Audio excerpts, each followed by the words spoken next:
Hello, I'm Rohit Vimuri, and I'm interviewing for the CodePath TA position for the summer.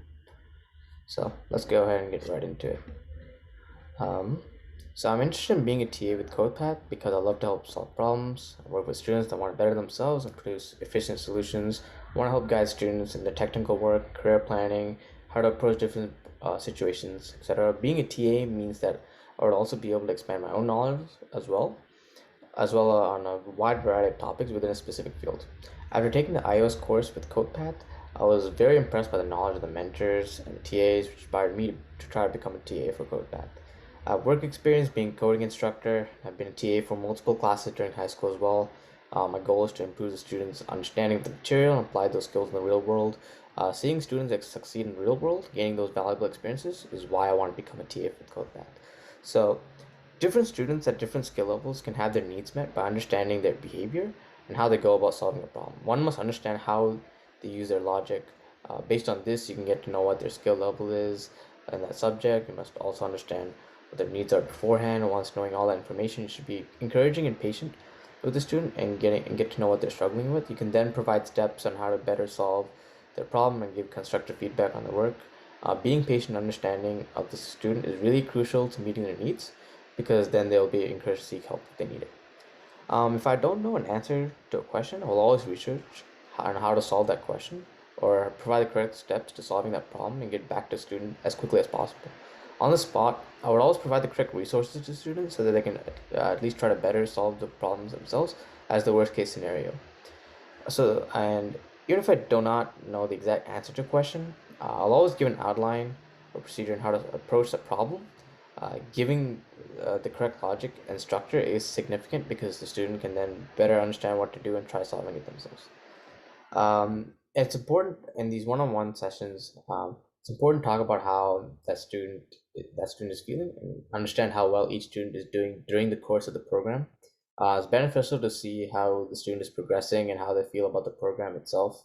It is important to ask how I, as a TA, can help the student better and provide them a feel-good environment to ask questions and seek advice. It is important to talk about a student's strengths and weaknesses as it will help me gauge the individual better. It is critical to talk about what the student can improve on, what would be the next steps in getting to the upper level from where they are now.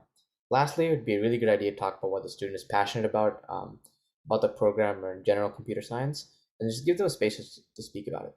I'd be able to provide support in terms of career guidance, technical help, anything computers or science related. I'm someone I believe that students can rely on as a resource to make themselves feel better and get help from. So now I'll be answering two of the technical demo questions.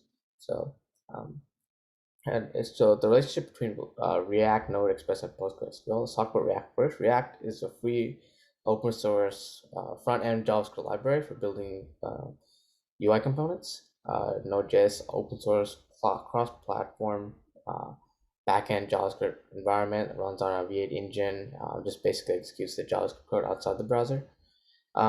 Express is a backend framework for Node. It's basically used to build web apps and APIs as the standard server framework for Node. And PostgreSQL is relational database management that is basically uses SQL compliance and emphasizes extensibility. So Node.js Express, they export their REST APIs and interacts with the PostgreSQL database using SQL as ORM. SQLize is the promise-based ORM tool for Postgres and other servers. It features solid transaction support, relations, eager and lazy loading, read application, much more. So an ORM is an object relational mapper that provides an object-oriented layer between relational databases and object-oriented programming languages so that you don't have to write SQL queries. It standardizes interfaces and it just speeds up the development time. So the React client then sends the HTTP requests and retrieves those HTTP responses using Axios, which is you can use Axios, JavaScript, which is a JavaScript library used to make HTTP requests from Node from the browser.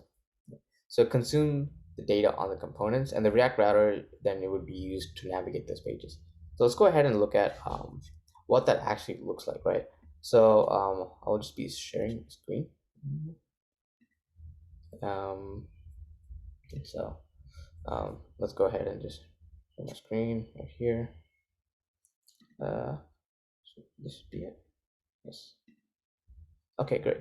So here we can see that the React, the service of the React, and the HTTP request that it makes goes to the Node.js Express router, and then the ORM gets the data from the PostgreSQL database and then gives it back, and then gets it from the database, and then from the router gets that puts that data back into the React. So that's how you're able to fetch that data using those HTTP requests. So this is basically a really good example of how React, Node, Express, and PostgreSQL database work as a whole.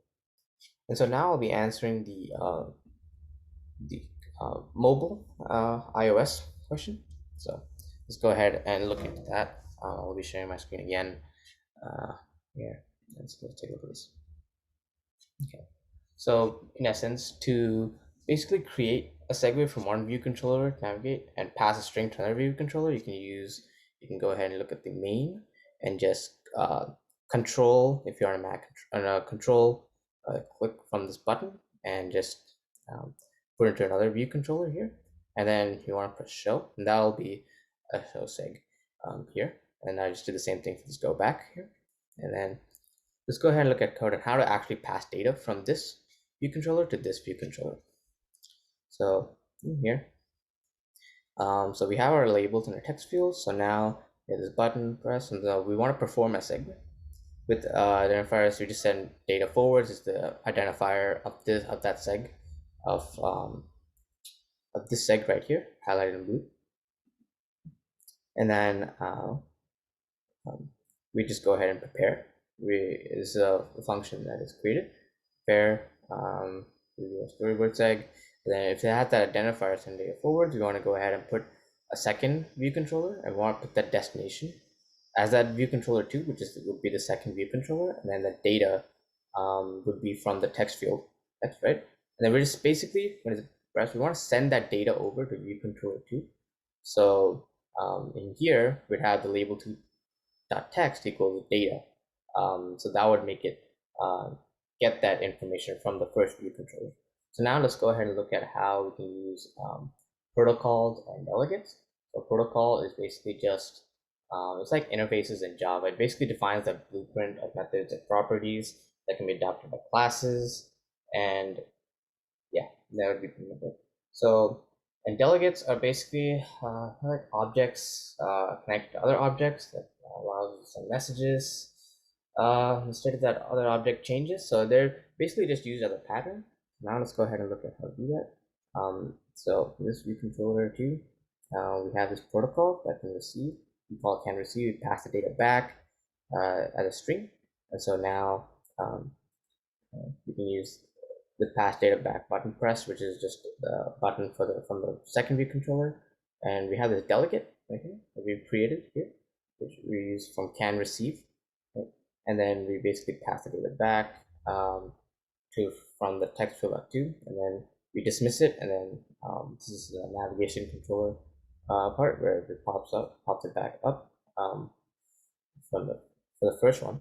And then when you look at view controller, you can see that second view, see the delegate equals self, and then we call that pass data back, and then we're making sure that label1.text equals data. So now let's go ahead and see how this works. You can see that that's below.